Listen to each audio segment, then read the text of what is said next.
Hello friends, welcome to half glass Full. मी Dhaval. Hello friends, मी अजित आणि बऱ्याच दिवसांनी आम्ही आलो आहोत हाफ ग्लास फुलवर. तर स्वागत आहे तुमच्या सगळ्यांचं. So welcome back. जसं अजित म्हणाला, बरेच दिवसांनी आपण परत कनेक्ट करत आहोत. एक एक्साइटिंग जर्नी चालू आहे हाफ ग्लास फुलची आणि ह्याच्याच एक नेक्स्ट एपिसोड म्हणून आम्ही तुमच्यासोबत आलो आहोत परत एकदा. आणि आमच्यासोबत एक इंटरेस्टिंग गेस्ट पण आहे. हो, नक्कीच. तर गेस्टच्या बाबतीत मी अगदी थोडक्यात इंट्रोडक्शन देतो तुम्हाला. आजच्या गेस्टचं नाव आहे अपर्णा शेजवलकर. अपर्णा शेजवलकर एकदम इंटरेस्टिंग काइंड ऑफ पर्सनॅलिटी आहेत. सो इफ यू रिकलेक्ट, आपले मागच्या पॉडकास्टमध्ये अजित जे पेजेस फ्रॉम लाईफचं झालंय, तर त्याचं जे प्रूफ रिडिंग आहे ते अपर्णानीच केलं आहे. बरोबर. आणि आता अजून बऱ्याच इंटरेस्टिंग गोष्टी आहेत. So let's go to Aparna. Hi Aparna. Hi Dhaval. Hi Ajit. Hi, welcome to half glass full. तुला सुद्धा थँक्यू. मला खूप मजा येते. Thank you for having me here. तसं आपल्या ऑडियन्ससाठी थोडं अजून सांगितलं तर बरं होईल की काय काय करते तू, की काय इंटरेस्टिंग गोष्टी करते. शुअर. धवल, अजित, माझ्या प्रोफेशनल लाईफबद्दल सांगायचं म्हणजे तिथून सुरुवात करते मी. So basically biomaterials research field, या फील्डमध्ये माझी PhD आहे. त्यानंतर गेले 8 वर्ष मी इंटेलेक्च्युअल प्रॉपर्टी मॅनेजमेंट या फील्डमध्ये प्रॅक्टिस करते आहे. KPID बिझनेस सोल्युशन्स या फर्मची को फाउंडर आहे मी. आणि या फर्मच्या through me patent based solutions for innovation management, strategies आणि लायसन्सिंग, कॉन्ट्रॅक्ट्स, ह्या सगळ्या ॲक्टिव्हिटीज मी ओव्हरसी करते. आणि व्हेरी रिसेंटली म्हणजे मागच्या वर्षीच 2017मध्ये माझी LLB पण कम्प्लीट झाली आहे. So great. Yeah, that's a pat on my back. So that's my bread and butter. आणि याच्या व्यतिरिक्त हॉबीज पण आहेत. म्हणजे निर्णय गोष्टी मी ट्राय केल्या आहेत, अजूनही करते आहे. मोस्ट इम्पॉर्टंटली ट्रॅव्हलिंग, फोटोग्राफी ह्याची खूप आवड आहे मला. आणि आता मी लिटरेचर रिलेटेड पण थोड्याफार गोष्टी करते. जर इंटरेस्टिंगली ना, याचे ग्राफ समोर येतो माझ्या. Now that I am telling you all दिस.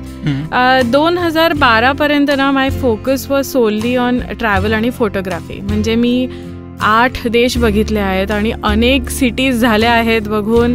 खूप कल्चर्स बघितले आहेत, क्युझिन्स एक्सपिरियन्स केले आहेत.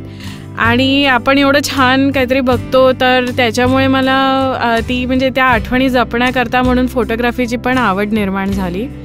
आणि फोटोग्राफीमधनं एक खूप मोठा अजून एक फायदा झाला की खूप फ्रेंड्सही बनले माझे. म्हणजे काही नात्यातच नवीन मैत्री झाल्या, काही नवीन फ्रेंड्स झाले, काही जुने फ्रेंड्स नवीन यांनी रिकनेक्ट झाले, नवीन पर्स्पेक्टिव्हनी. So travelling I would say is still my first love. आणि 2012 नंतर हॉबीज नाही पण ॲक्टिव्हिटीज माझ्या लाईफमध्ये खूप ॲड ऑन झाल्या माझ्या प्रोफेशनल लाईफच्या बाहेर. तर थोडक्यात सांगायचं तर ब्लॅक बॉक्स क्रिएशन्स ही आमची एक होम मीडिया फर्म आहे. आणि त्याच्याकरता मी 2012 पासून ॲक्टिव्हिटीज सुरू केल्या. तर सर्वात पहिली होती म्हणजे एक मराठी नॉव्हेल आहे लॉग्रिफिन म्हणून, तर त्याचा पार्ट इंग्लिश ट्रान्सलेशन मी केलं. मग त्याच्यानंतर कॉर्पोरेट फिल्म्स लिहित होते, थोडं कंटेंट रायटिंग केलं. मग लास्ट इयर धवल तुझी बुक आहे पेजेस फ्रॉम लाईफ, तर त्याच्याकरता प्रूफ रिडिंग ते सगळं झालं. मध्यंतरी रोटरीचे एक एमिनंट पर्सनॅलिटी आहे, त्यांच्याकरता स्पीच रायटिंग केलं. So that was completely different from what I was doing so far. आणि आता व्हेरी रिसेंटली एक मल्टिपल अवॉर्ड विनिंग फोटोग्राफर आहेत डॉली काबरिया, तर त्यांच्या फोटोग्राफ्स करता आता मी कंटेंट देते. सो म्हणजे we have some very exciting projects lined up with her. आणि so yeah, this lots happening other than my 9 to 5 patent related job. So yeah, that's about me. आणि this is what I do. म्हणजे कधी कधी विश्वास होत नाही, प्रत्येकाला 24च तास असतात आणि एवढी लोक कसं मॅनेज करतात. बरोबर. ॲक्च्युली आपलं हे हाफ ग्लास फुलचं हे आमचं थोडासा एक पार्टच आहे. म्हणजे आमचं इंटेन्शनच हे होतं की अशा व्यक्तींना कनेक्ट करावं ज्यांच्याकडं अदर दॅन 9 to 5 बरंचसं काही असतं आणि ते रेग्युलर लाईफच्या बाहेर जाऊन स्वतःचं काहीतरी एक्सप्लोर करतात आणि काहीतरी करतात वेगळं. सो तू तशीच पर्सनॅलिटी आहे. आणि सेम फॉर यू गाईज. म्हणजे तुम्ही पण तुमचं 9 to 5 लाईफच्या बाहेर हे आता जसं पॉडकास्ट करताय, तुम्ही लिहिता आणि तुम्ही you are in two different things. So all I can say we try a lot. So do I. ठीक आहे, सर असंच चर्चा चालू ठेवूयात आपण. काही गोष्टी आम्ही विचारू, तू थोडीशी उत्तर दे आणि चर्चा आपण थोडं सुरू ठेवू. येस, नक्की. तर जसं तू आता मेन्शन केलं बोलता बोलता की तू ट्रॅव्हल बरंचसं केलंय, 8 कंट्रीज फिरली, तर एक थोडासा अनुभव शेअर करशील का की कसं, म्हणजे काय वाटलं तुला इतकं सगळं फिरून, किंवा काय आहे ते सगळं? शुअर. फिरण्याची आवड ना लहानपणापासून डेव्हलप झाली. ॲक्च्युली माझ्या वडिलांचा जॉब असा होता की त्यांचा ट्रान्सफरेबल जॉब होता. सो त्याच्यामुळे लहानपणापासूनच असं झालं की मी खूप बघितलं होतं. म्हणजे लिटरली आपण म्हणतो ना 12 गावं वगैरे असं, तर लिटरली भारतात तर मी 12 शहरांमध्ये राहिलेली आहे. सो त्याच्यामुळे त्याच्या आजूबाजूचं वगैरे तसं ट्रॅव्हलिंग, म्हणजे ट्रॅव्हलिंगची सुरुवात तशी झाली माझी. मग त्याच्यानंतर शिकण्याकरता मी गेले ऑस्ट्रेलियाला माझ्या बॅचलर्स नंतर. तर तिथे इतक्या एकदम अशा ऑपॉर्च्युनिटीज ओपन अप होत गेल्या की मग माझं म्हणजे मग मी मलेशियाही बघितलं, मग मी सिंगापूरही बघितलं, मग हाँगकाँगही झालं, मग एकदा माझी ॲम्स्टरडॅमला पण जाणं झालं. मग व्हेरी रिसेंटली 2015मध्ये माझ्या आईच्या 60व्या वाढदिवसाकरता आम्ही भूटानलाही जाऊन आलो. सो म्हणजे अशी ती लिस्ट बिल्डअप होत गेली आणि खूप खूप खूप वेगळ्या गोष्टी बघायला मिळाल्या. एक्सपिरियन्स खूप छान आहे याचा आणि अजून माझी लिस्ट खूप मोठी आहे, संपली नाहीच आहे. बऱ्याचशा जागा अजून बघायच्या म्हणजे बाकी आहेत. एक गोष्ट खूप जाणवते म्हणजे लोक किती वेगळी असतात आणि लोक किती सिमिलर पण असतात, राईट. म्हणजे जरी राहणी लोकांची वेगळी असती तरी ना कोर व्हॅल्यूज खूप सेम असतात लोकांच्या आणि ह्युमन व्हॅल्यूज त्या खूप सेम असतात. आपल्याला फक्त वाटतं की हा देश वेगळा आहे, भाषा वेगळी आहे म्हणून लोक वेगळी असतील, तसं नाहीये. त्यांच्या राहणीमध्ये, त्यांच्या खाण्यापिण्यामध्ये सुद्धा पण आपल्या किती सिमिलरिटीज. म्हणजे तुम्ही जगात कोणत्याही देशात जाता प्रत्येक जण बटाटा तळतातच, राईट. की आपण भजी करतो तिथे फ्रेंच फ्राईज होतात, राईट. सो म्हणजे human beings are same in a lot of sense. म्हणजे खूप म्हणजे दॅट्स वन पर्स्पेक्टिव्ह. तर म्हणजे आणि दुसरं मला असं वाटलं की travelling it really builds your character. Me travel माझ्या फॅमिली बरोबरही केलं आहे आणि मी सोलो ट्रॅव्हलिंग पण केलं आहे. आता मलेशिया किंवा हाँगकाँग काय, सिंगापूर काय, फॉर दॅट मॅटर ॲम्स्टरडॅम काय, या सगळ्यात मी जर्नीज एकटीने केल्या होत्या आणि तो एक अनुभव खूप वेगळा असतो. कारण म्हणजे तुम्हाला सोलोमध्ये कसं असतं ना, you have the time for the एक सोल सर्चिंग एलिमेंट असतो की आपण काय करतो इथे, आपण का आलो आहोत, आपण हे बघायचं हे वेगळं असतो पर्स्पेक्टिव्ह. हे नक्कीच असतं की म्हणजे त्या दिवसाच्या एंडला आपल्याला एक फोन करून सांगायचं असतं कोणाला तरी की आई बाबा असं झालं, आज हे बघितलं, आज ते बघितलं.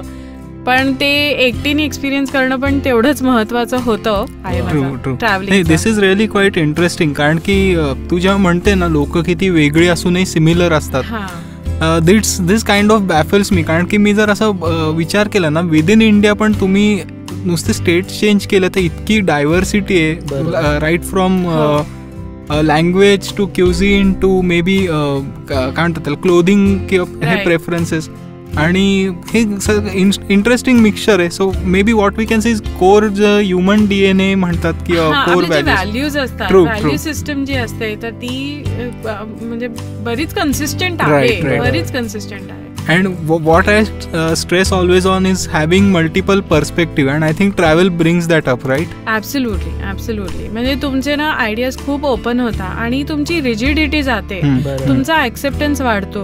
True. To a certain extent. म्हणजे तुझं जर माझ्यापेक्षा वेगळं मत आहे तर मला ते ऍक्सेप्टेबल होतं, because I am compelled to think that तुम्ही असा का विचार करताय, का तुमचा विचार माझ्या विचारापेक्षा वेगळा आहे. Yes, basically it's like a learning curve. हो, किंवा एक एनलाइटमेंट आहे. म्हणजे मी त्याला म्हणेल तर इम्तियाज फॅक्टर म्हणेल. त्याचे बरेचसे मूवीज जर बघितले तर it's more about self discovery through travel. So may be that's the thing.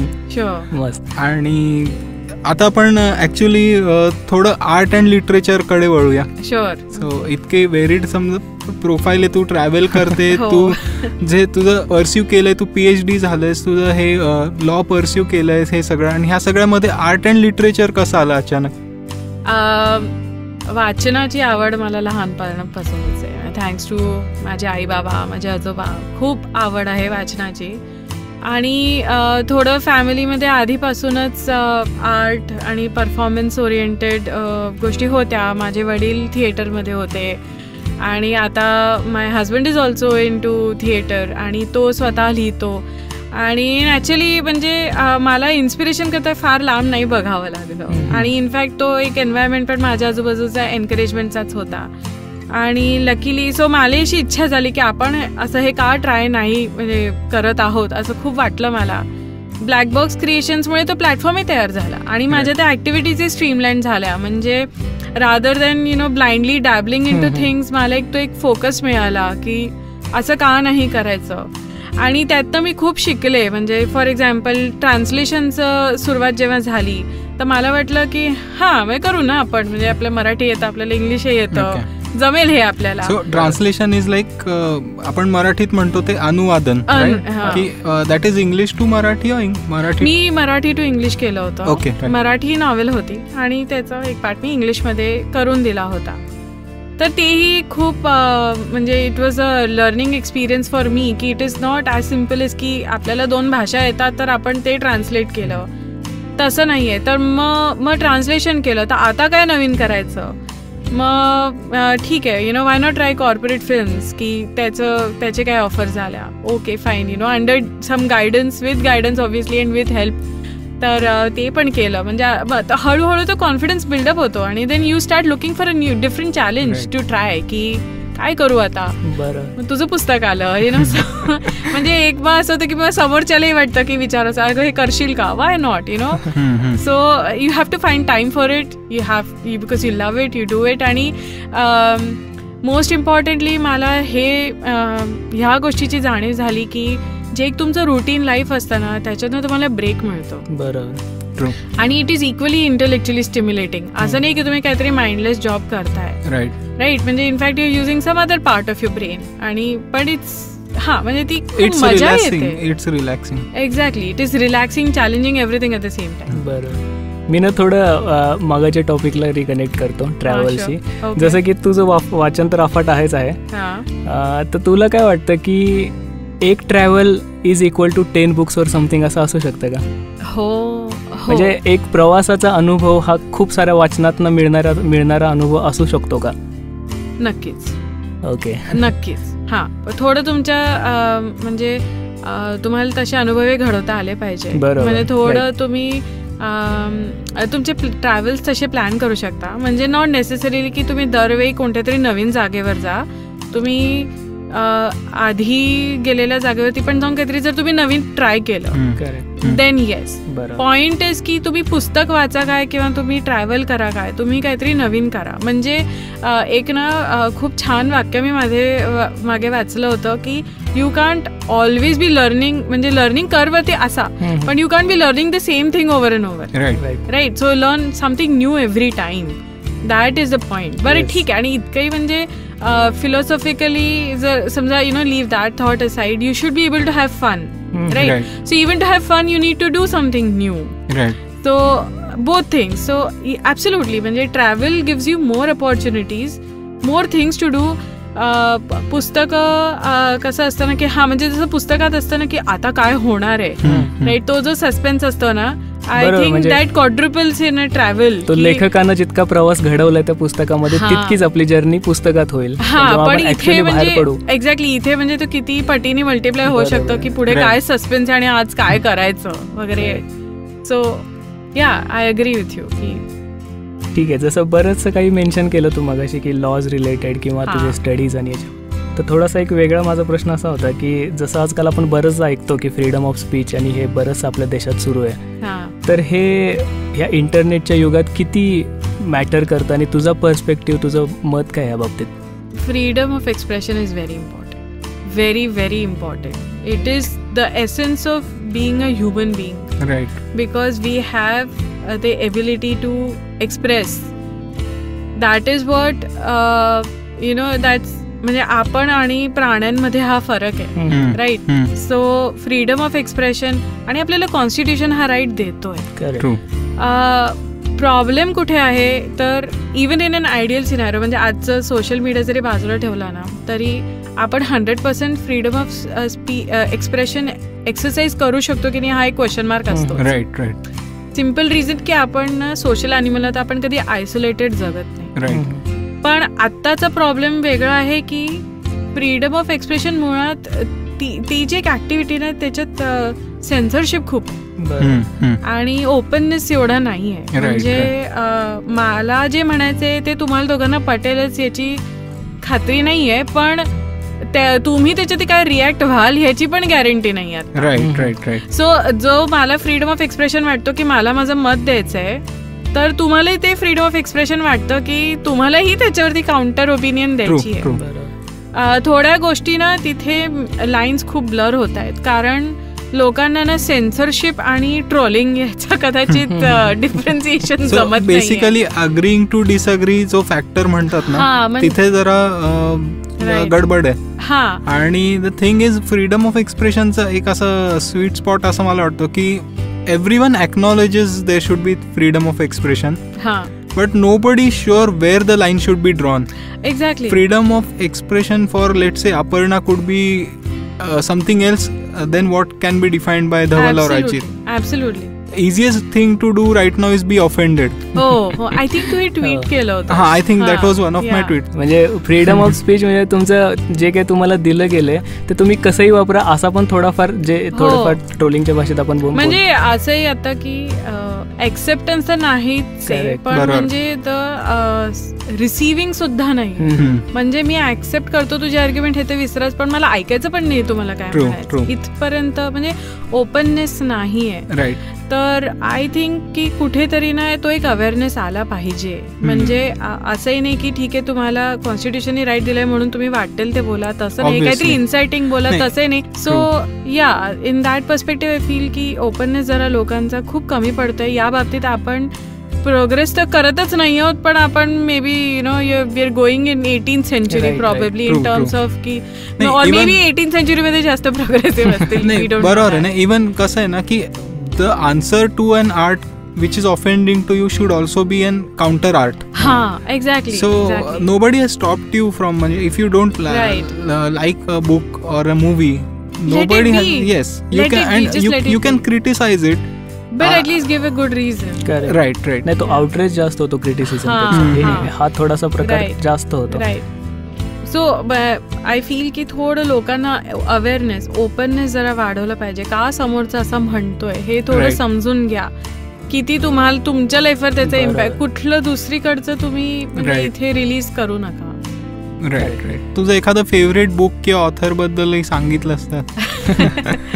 कारण की वी वुड, त्या बाबतीत आम्ही जरा greedy, we always are open to recommendations and good reads.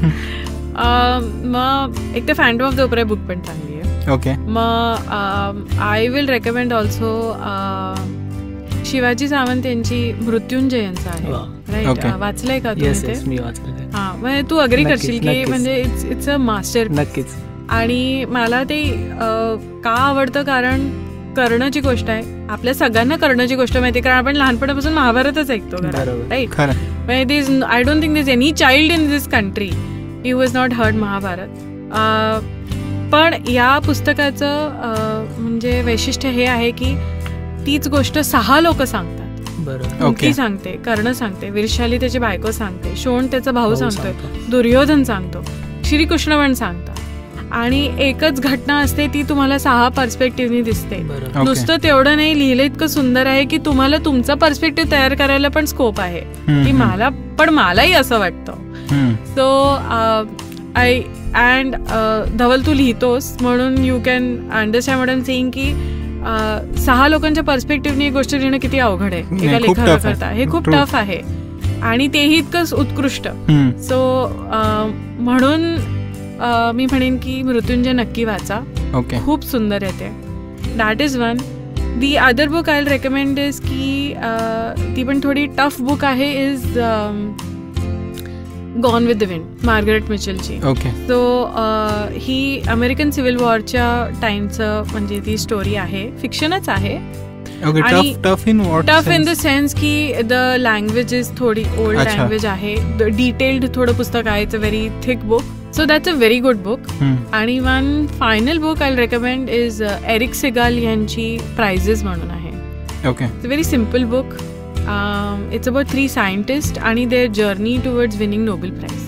आणि इंटरेस्टिंग प्लॉट. हा, आणि खूप सोपं आहे, जुनं पुस्तक आहे आणि त्यांचे पण म्हणजे not just the scientific achievements, त्यांच्या पण काही पर्सनल लाईफ्स असतात आणि तिघांचे स्वभाव वेगळे असतात, तिघांचे एन्व्हायरमेंट वेगळं असतं. So it's a very nice book आणि ते पण वाचा तुम्ही, तुम्हाला नक्कीच आवडेल. ग्रेट. जस्ट एक listening to all of this makes me very curious की तुझी एखादी बुक रीड करायची किंवा ते सिलेक्ट करायची प्रोसेस काय असते? How do you decide on whether to not read a particular book, और do you go by the Goodreads review, do you go by some maybe एखादी वेबसाईट जिथे maybe New York best seller, Times best seller जे काय असतं ते list एक publish होते. How do you get onto kind of decide what to read?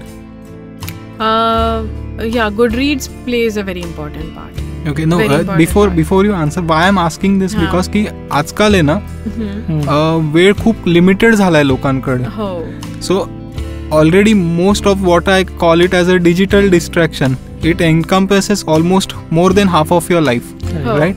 So reading time हा खूप आता इम्पॉर्टंट झालाय की if I am reading maybe 1 hour per week, I don't think आत्ता कोणी 1 hour पर डे एवढं dedicate करत असेल, then I want to read something which is enjoyable to me. Not just की बाबा 500 पानी बुक वाचलं आणि यार नाही आवडलं. बरोबर. So that's why I'm asking, what is your process to have a good read?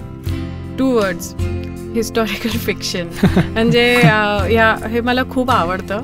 म्हणजे बुक स्टोअरमध्ये गेले ना काय नॅचरली ग्रॅव्हिटेट टुवर्ड्स फिक्शन सेक्शन. मला फिक्शन खूप आवडतं आणि त्याच्यात जर हिस्टॉरिकल फ्लेवर असेल तर काय सोने पे सुहागाचे. अच्छा.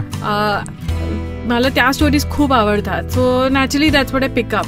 आणि मग ते पुढची तुमची फिल्टरिंग प्रोसेस सुरू होते की तुम्ही लोकांचे रिव्ह्यूज बघतात, पेपर बॅगचं मागे समरी बघता, आवडते की नाही तसं बघता, काही त्याच्यात इंटरेस्टिंग आहे का. म्हणजे हिस्टॉरिकल फिक्शन म्हणजे नॉट नेसेसरीली की जस्ट तुम्ही वर्ल्ड वॉर 2च्या आसपासच बघताय किंवा तेच वाचताय, तसं नाही आहे. पण it can be something like जे अमिशचं सुरुवातीला आलं होतं. So that's also an interesting concept, right? एखादं तसंही वाचलं. नॅचरली हे पण डिपेंड करतं की तेव्हा माझी स्टेट ऑफ माइंड काय. If I want a quick read I pick up something like that. पण you know I am okay with also reading something which is tough and challenging. आणि एक मॉडिफिकेशन मी म्हणजे एक थोडं लाईफ अडॅप्टेशन थोडं मी असं केलं आहे की मी आता पेपर बॅक नाही वाचत, मी आता किंडलवरच बुक्स वाचते. त्याचा फायदा मला हा होतो की I can carry it everywhere and I always carry my Kindle with me. म्हणजे हार्डली असं खूप रेअर असतं की मी माझ्याबरोबर माझी किंडल नाही आहे. So when ever I get the time, जेव्हा पण थोडा स्कोप असतो मी वाचते.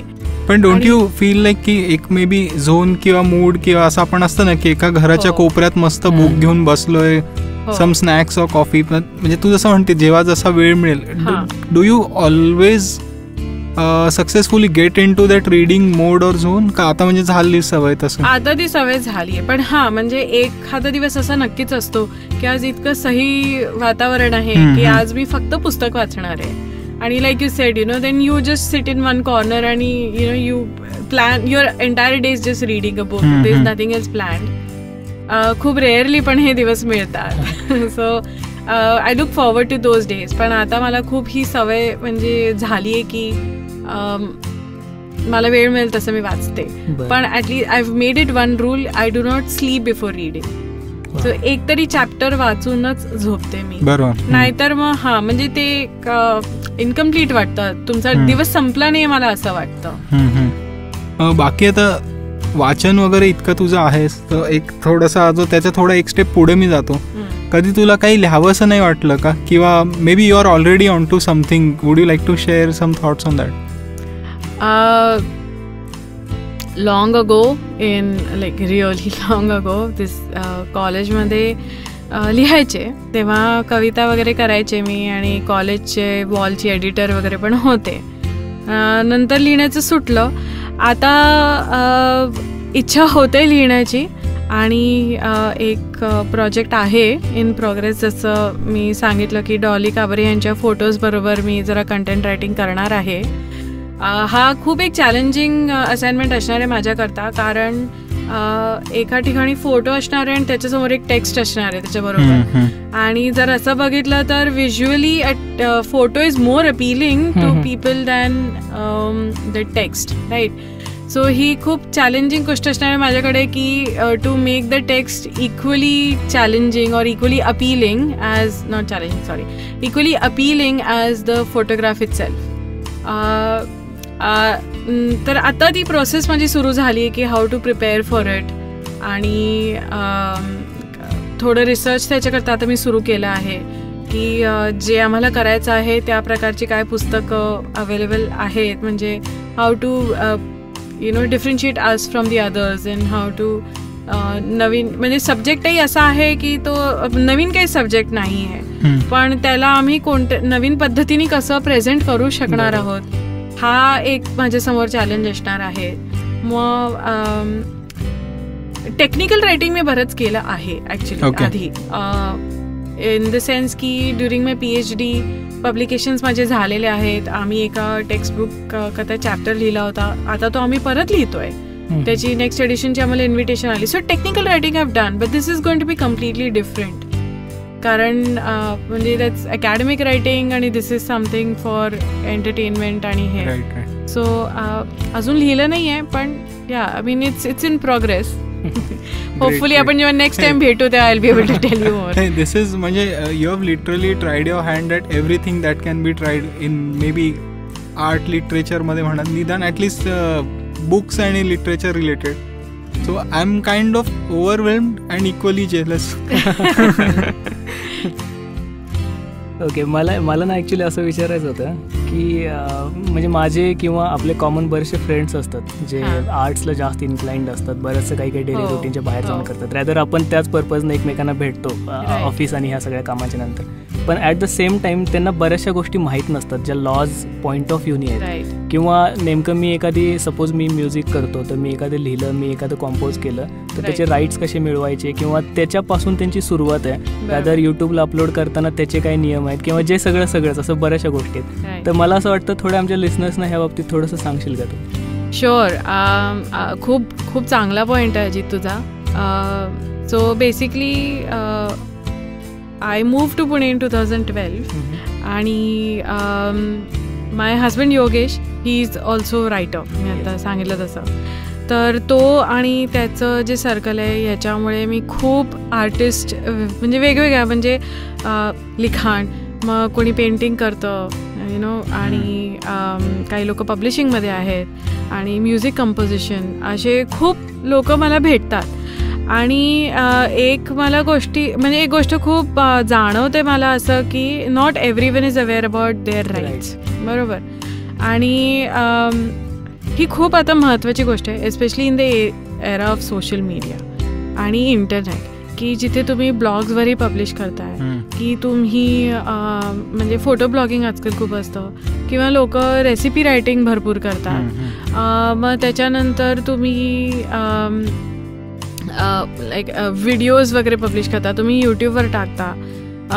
तर there are a lot of there is a lot of thought process that goes on behind the jurisdiction of it all.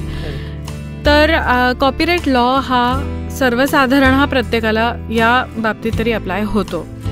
Copyright law is a very easy law as such to read. त्याचे थोडे complications आहेत नक्कीच, पण the good thing is की इंटरनेटवरती there are lot of articles which have been म्हणजे they put for the things very simply. तर मी रिक्वेस्ट करीन की थोडा वेळ काढा आणि तुम्ही कॉपीराईट लॉज वाचा आणि तुम्ही हे समजून घ्या की आता समथिंग ॲज सिम्पल ॲज तुम्ही जर यूट्यूबवरती जर पब्लिश करताय ते राईट्स कोणाकडे जाणार आहेत, राईट. तर किंवा आता मी बघते की फोटोग्राफर्स असतात तर त्यांना किंवा फॉर दॅट मॅटर तुम्ही फोटोग्राफ काढला एखादा आणि तो तुम्ही कधी कधी तुमच्या पर्सनल याच्यामध्ये ठेवता, कधी कधी तुम्ही स्टॉकमध्ये ठेवता, right. Stock from which someone can buy. Interior designers असतात किंवा असे लोक असतात की जे डिझायनिंग करतात तर ते बाय इट, बरोबर आहे ना. तर तुम्हाला हे डिफरन्शिएट करता आलं पाहिजे की तुम्ही ज्या वेबसाईटवरती टाकताय तर त्यांनी जे लायसन्स राईट्स दिलेत फक्त तेच ॲप्लिकेबल आहेत का, की याच्या व्यतिरिक्त अजून काही आहे का की जे तुम्ही करू शकता. हे प्लीज हे ऑप्शन्स एक्सप्लोअर करा आणि talk to people. Lot of times what happens is की लोक ना तुम्ही भेटता आणि तुम्ही तुमच्या आर्टिस्टिक आयडिया शेअर करता, पण दरवेळी हे आयडिया शेअर होत नाहीत. आणि कधी कधी कसं होतं ना की माझ्या अनुभवाने तुम्ही शिकू शकता, तुमच्या अनुभवाने मी शिकू शकते. आणि end of the day simple is that कोणतेतरी लॉयर्सना भेटा, तुमचे लॉयर फ्रेंड्स आहेत तुम्ही त्यांना भेटा. लॉ कॉलेजेस आहेत तिथले फॅकल्टीज असतात, they are more than ready to help you, they are more than ready to share their information with you. तुम्ही त्यांच्याशी बोला. कॉपीराईट लायसन्स घेणं खूप सोपं असतं, एक फॉर्म भरायचा असतो, राईट. कसं होतं ना तुमचा एक तुम्ही एवढी छान आर्ट तुम्ही क्रिएट करताय, तुम्ही एवढं चांगलं प्रॉडक्ट क्रिएट करताय, तुम्हाला त्याला कमर्शियलाइज करता आलं पाहिजे, त्याला प्रोटेक्ट करता आलं पाहिजे, लोकांपर्यंत ते पोचवताच आलं पाहिजे. पण त्याची सँक्टिटी ही तुमच्या हातात आहे, त्याचं व्हायलेशन होऊ नये हे पण तुमच्या हातात आहे. इन्फ्रिंजमेंट होते ठीक आहे, आता we live in such a world, but it is really up to you to protect it. So I will really urge all artist to go and read copyright laws. आणि ही खूप महत्त्वाची गोष्ट आहे, प्लीज ह्याच्याकडे याला दुर्लक्ष करू नका, याच्याकडे खूप महत्त्वाचं असतं हे. आणि यू नेवर नो, ह्याच्यावरतीच तुम्हाला तुमच्या कॉपीराईटवरती तुम्हाला कधीतरी फ्युचरमध्ये कॅपिटलाइज करता येईल. जस्ट एक मला एक क्वेश्चन होता की before I forget, in simpler terms, in this digital age we have a WordPress which is kind of a blogging website. We have things like Instagram. Supposingly I take a picture of myself and upload it on Instagram. Now here, do I hold the copyright or Instagram holds the copyright? You have to look at the terms and conditions of what you do when you sign up. Which we generally skip. Exactly, which we generally skip. ना आपण फक्त agree. Exactly. So I don't use Instagram. So मला एवढं मी हा question यासाठी विचारला to let our audience किंवा listeners no की there could be a possibility की तुम्हाला तुमच्याच पिक्चरची कॉपीराईट तुमच्याकडे नाही. होऊ शकतं, नक्कीच घडू शकतं. एक्झॅक्टली, नक्कीच घडू शकतं. म्हणजे in fact for that matter if you think about it, आता तुम्ही जेव्हा तुम्ही डोमेन्स घेता, राईट, लोक डोमेन विकत घेतात आणि मग तुम्ही त्याच्यावरती वेबसाईट बिल्डर घेतला, तुम्ही ते कंटेंट जनरेट करायला सुरू केलं. कितीक लोक मला दिसतं की खाली ना ते नेग्लेक्ट काय तर ते पॉवर्ड बाय वगैरे येतं ना, तर त्याच्याशी जरी कॉपीराईट म्हणूनही असतं. आणि जर ते तुम्ही एडिट नाही केलं, तुमचं नाव नाही टाकलं ना, तर ते बाय डिफॉल्ट ना जे तुमचं डोमेन प्रोव्हायडर आहे ना, तर त्याचं कॉपीराईट जातं. बरोबर आहे. सो बाय म्हणजे the implication of is that I am giving you my content, right. किंवा काही आपले फोटो एडिटिंग ऑनलाईन ऍप्स असतात, ते स्वतःचा वॉटरमार्क टाकून देतात त्याला. Absolutely. These are maybe day to day life मध्ये कोणी इतकं सिरियसली घेत नसेल, पण when that particular thing suppose goes viral, which is kind of trend घेतात आजकाल काय, आणि if it capitalizes, the artist should get a fair due of it. That is what we are trying to say over here. Absolutely. And bringing kind of concluding this copyright वाला issue, मला एक आता आठवलं की एक जावेद अख्तरची खूप चांगली speech आहे राज्यसभामध्ये, which is on copyrights. So आपले जर लिसनर्स इंटरेस्टेड असतील तर आपल्या ह्या पॉडकास्टच्या खाली मी लिंक पेस्ट करेन, नक्की पेस्ट कर. आणि it is damn interesting, let me tell you about, and he is comparing the copyright laws of India versus maybe US or UK. मी जास्त आता रिव्हील नाही करत, कारण it is for you to like listen and you will understand what all the things, म्हणजे ते का आहे. आणि समवेअर ही खूप इंटरेस्टिंग गोष्ट आहे आणि इक्वली सरप्रायझिंग आहे. अजून आपल्याकडे आणि कसं आहे ना, इंडियामध्ये अजून एन्फोर्समेंट हा इश्यू आहे. पण हा एन्फोर्समेंट हा इश्यू का आहे, कारण जो जनरेट करतो इंटेलेक्च्युअल प्रॉपर्टी तोच अजून अवेअर नाहीये, राईट. सो जर ती एक मुवमेंट जनरेट झाली ना, तर हळूहळू एन्फोर्समेंट हे पण येईल. So just kind of to give you a blurb की आपल्या इथे असं समजा कॉन्सर्ट होतात, म्युझिक कॉन्सर्ट, तो you people might be surprise to know की सपोज सोनू निगमला त्यांनी स्वतःनीच गायलेलं गाणं म्हणायचं असेल तर he has to take permission from Sony or Tips, which is not the case in the west. तिथे त्या आणि तिथे रॉयल्टीचा बराच वेगळा फंड आहे, which is what AR Rahman is struggling for right now. त्याला रॉयल्टी बेस्ड बरंच इंटरेस्टिंग गणित आहे. So I will just paste that link आपलं जेव्हा ह्याच्या खाली आणि जस्ट गो. म्हणजे तुला अजून एक एक्झाम्पल द्यायचं रॉयल्टीज तू म्हणतोय तर आता हे जे मोठे टॉक शोज असतात ना, म्हणजे जसं एलेन शो आहे, जिमी फॅलन आहे, तसं UK मध्ये ग्रॅम नॉर्टन वगैरे आहे, या लोकांना पण जर सपोज त्यांना ऑस्कर्स मधली कोणती तरी जर क्लिप दाखवायची असते ना, तर ते लोक फ्री मध्ये उचलू नाही शकत. They pay a hefty royalty even to show a picture that was taken during the Oscar. म्हणजे आता त्या लोकांना लाईक तो सेल्फीचा इव्हेंट झाला होता ऑस्करमध्ये, त्याचा फोटो दाखवण्याकरता पण त्यांना खूप रॉयल्टीज पे करावे लागतात. So you know that's how powerful the copyright law is. In fact I tell you very interesting thing. Copyright law is म्हणजे त्याच्यामध्ये फक्त सिव्हिल पेनल्टीज नाहीये, त्याच्यामध्ये क्रिमिनल हे पण आहे. म्हणजे तुम्ही जेलमध्ये पण जाऊ शकता, कारण की not just a fine. And just an additional fact की यु नो म्हणजे एल्टन जॉन जे आहे music composer, he hasn't created a new piece of music for last I'm not sure but about 5 to 10 years. But per year he's still earning many millions based on royalty. So every time his song is played on the radio, he gets some royalty. Every time his song is played on some maybe American Idol or something, he gets his royalty. So this is how strong the law is and how it is enforced in the West. नक्कीच. पण हे आमच्या लिसनर्सना थोडं कळून आलं की जास्त फायदा होईल याचा. बरोबर. पण ऍक्च्युली असं कसं होतं ना, आजकाल आपण जसं इंटरनेटच्या युगात वावरतो, सगळं काही करतो, तर ऑथेंटिसिटी कळत नाही एखाद्या गोष्टीची. जेव्हा मी सर्च करतो, जसं तू मगाशी बोलताना म्हणाली की तू गुगल करून बऱ्यापैकी माहिती काढू शकतो, पण ती ऑथेंटिसिटी मिळत नाही आजकाल. त्याचंही काहीतरी वेआउट्स मिळतील तर नक्कीच चांगलं होईल. जे आर्टिस्टिक काम करतात बरेचसे लोक आजकाल व्हॉट्सअप फॉरवर्ड्सला ॲज ऑथेंटिक सोर्स मानतात. म्हणजे पीपल से की अमक्या लेट से सपोज दंगल झाली, ते पटापटा ग्रुप्सवर जातं आणि वेन वी आस्क की कोण म्हणलं, व्हॉट्सअपवर आलं. This is very dangerous. This is very dangerous space that we are kind of entering.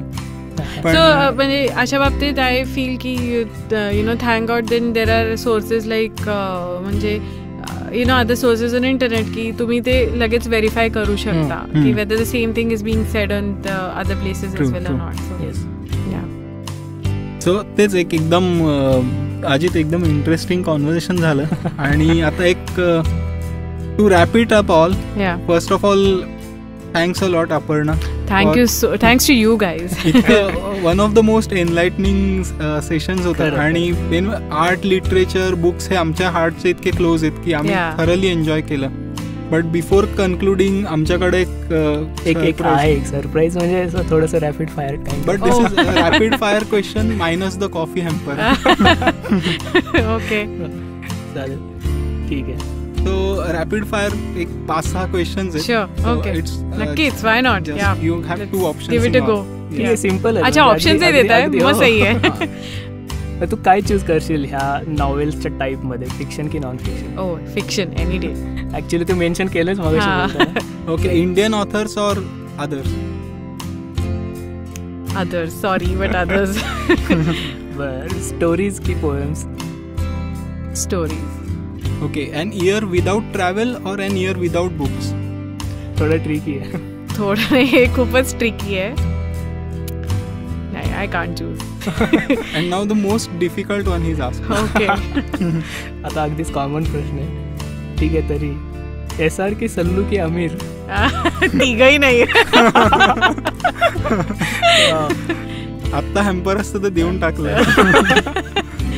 And last one, just last one, Aparna as a reader और Aparna as a writer? Aparna as a writer मला खूप आवडेल फ्युचरमध्ये बघायला. सध्या तरी अपर्णा रीडरच आहे, पण yes, future let's hope Aparna as a writer. Okay, let's hope Aparna as a writer then reading what she has written as a proof reading session.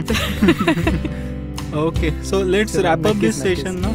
या, थँक्स गाईज. खूप चांगला प्लॅटफॉर्म आहे तुमचा हा हाफ ग्लास फुल, आणि wish you all the success. आणि अजून खूप इंटरेस्टिंग गेस्ट येतील तुमच्या या पॉडकास्टवरती अशी मी आशा करते.